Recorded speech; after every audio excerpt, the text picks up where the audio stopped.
What's going on, guys? Sizzle here. Today we're going to talk about how to increase sales on eBay. I've talked a lot about how to obtain inventory, how to list inventory. I've given you guys some insight to things I've bought and sold, but today I want to kind of give you guys some knowledge on what I've learned over the years. I started this business in 2013, so I've been a full-time online seller for the past 8 years. I've sold over 30,000 items in that time period and over $1.1 million on eBay. So I've learned a lot along the way, and I've picked up some little tricks and secrets, and I just want to share some of those things with you today because a lot of you guys might just be starting out. You might have a few dozen items, you might have a couple hundred items, and you want to know how to maybe move things along. I'm in a lot of Facebook groups that are pertaining to eBay sales and eBay sellers, and I see a lot of people on there complaining about slow sales or a slow week or a slow time period. First of all, you do need to understand that no matter what you do, there's going to be down days, down weeks.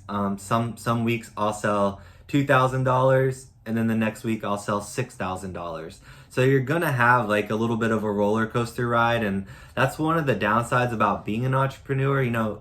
We still make good money, but there's no guarantee on what you're going to make in a 7-day period or in a 30-day period. There's a lot of variables and unknowns, so there is a little bit of risk factor when it comes to that, but that's just how entrepreneurship works. And if you're an entrepreneur, you understand that.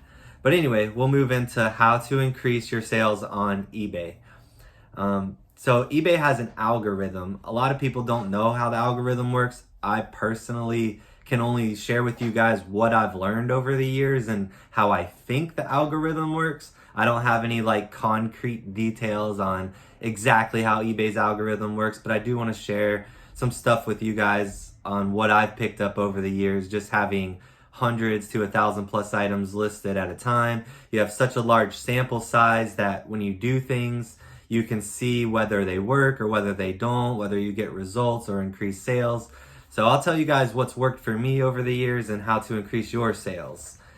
First of all, when you're listing an item on eBay, you want to have good photos. Like, that's the main thing that sells the item. A lot of my items have very short descriptions, but I always take good photos. I always edit them with my iPhone and make sure I have like stark white backgrounds and the item really pops. And another reason you want to have a white background, we talked about eBay's algorithm. I know Google's algorithm favors the white background. So if somebody Google searches the item that you have, Google's algorithm is going to favor a listing with a white background. So you want to have a white background. I literally buy these white poster boards at the dollar store. They're like 2 for $1.59 usually. Sometimes they're $1. But either way, it's so cheap and it creates such a nice background. And then if you have an iPhone, whenever you take your photos, you can easily edit these photos with your iPhone. So just click the picture that you want to edit, click edit, and then at the bottom there'll be options. Go to exposure and increase the exposure. It's at 0. Increase the exposure and you'll see it'll take the shadows away. It'll make the background that might be off-white like hyper white. And it really, this is like the number one thing that you can do to increase your sales and to make sure you have a good sell-through rate is you've got to have good pictures. So that being said, you got your items listed, you have good pictures with the white background.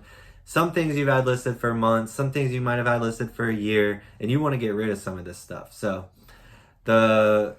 one of the important things you can do is send offers to the buyers. Now, you might have seen this option before, and a lot of people have said, oh, I tried it, it didn't work. It doesn't matter. Keep doing it. It's there. It does create sales.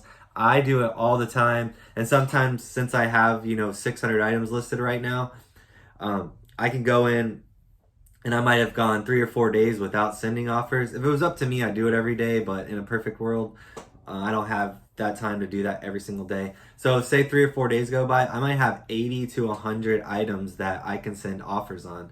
I will literally just sit down in bed like before I go to sleep, and I'll send out all those offers. And generally speaking, I always generate at least 1 or 2 or 3 sales. The good thing is these offers will go for 48 hours. So if I send an offer on Tuesday night, the buyer still has a chance to accept my offer on Wednesday or Thursday in that 48-hour time window. Send those offers out. Make sure they're good offers. Like if you have a $100 item it's got to be 5% off. Like I'll usually send an offer for like $93.50 or $92.50. If it's $99, I've had it for months and months and months. I'll send an offer for like 85 or 80 because I really want to entice somebody to just be like, oh man, this is a good deal. I want to take this. So that's a good way to just liquidate some stuff. And the cool thing about sending this offer is every time you do that, it sends the buyer an email, it sends them a message through eBay Messenger. So it literally gives the buyer alerts like, hey, this item is still available and now it's even at a lower price. So this will drive a lot of sales. Don't sleep on the offers. Make sure you're sending offers as often as possible.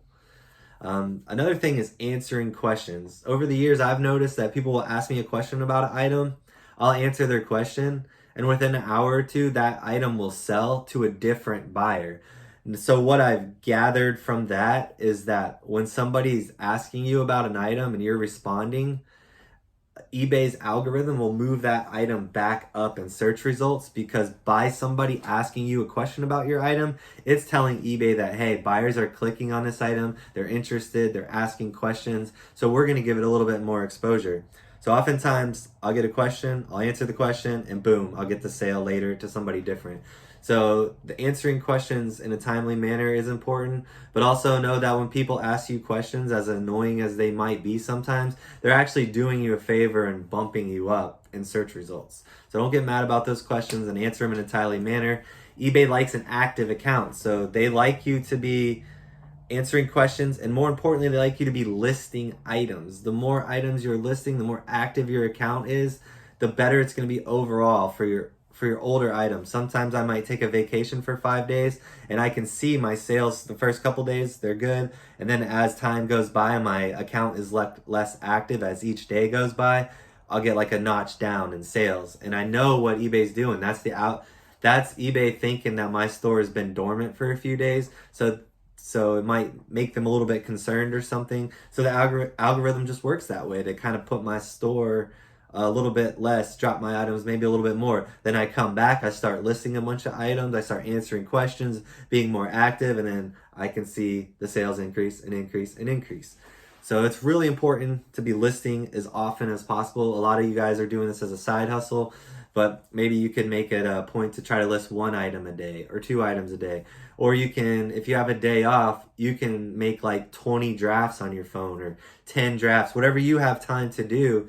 And then like maybe that night make 2 of them or 3 of them live, and then the next day make another 2 or 3 live. That way you're just creating this cycle of an active account. You're tricking eBay's algorithm into think that you're working diligently day in and day out. It's very important. It drives sales like crazy. Being active, answering questions, all that is very important. Another thing you can do is a markdown sale. A lot of people will like to just lower their prices. Oh, this isn't selling, I'm going to lower the price. You can do a markdown sale. I don't know if you have to have a store subscription. I've had a store subscription for so long, so I don't know like what perks that I get because I'm subscribed, opposed to like a newer seller that doesn't have a store subscription yet. But just get a store subscription. They even have a starter store subscription for $7.95 a month, and the perks alone make it worth it. And if you want to be an eBay seller, you got to get the subscription because you want to scale, you want to grow, and you got to start somewhere. And it's important to have that. So when you do, you can do markdown sales. So you're going to go to like promotions in the back office of eBay, and you're going to click markdown sale. It's going to ask you what items you want to do. You can pick $1 off per item, like $5 off each item, or you can do percentage. I usually do percentage based. So now when people see your items, it'll say I do a 15% off, it'll show my original asking price of $99.99, and then it'll put a slash through that and then show my 15% off sale price of $85. So this is a great way to just drive sales. All your watchers I believe your watchers will get a notification of the price drop, because oftentimes I'm watching items on eBay and then I'll get a notification that says, oh, the seller discounted this item by 10%, buy it now, and I'll look and they'll have run a markdown sale. And sometimes I'll click and buy just because I'm like, oh, okay, here's my chance to get this item for a lower price. Because when I run these markdown sales, they're a time sale. I usually run them for 3 or 4 weeks, but the buyers don't know that. And if they don't buy it in this time window, they're not going to get that sale price.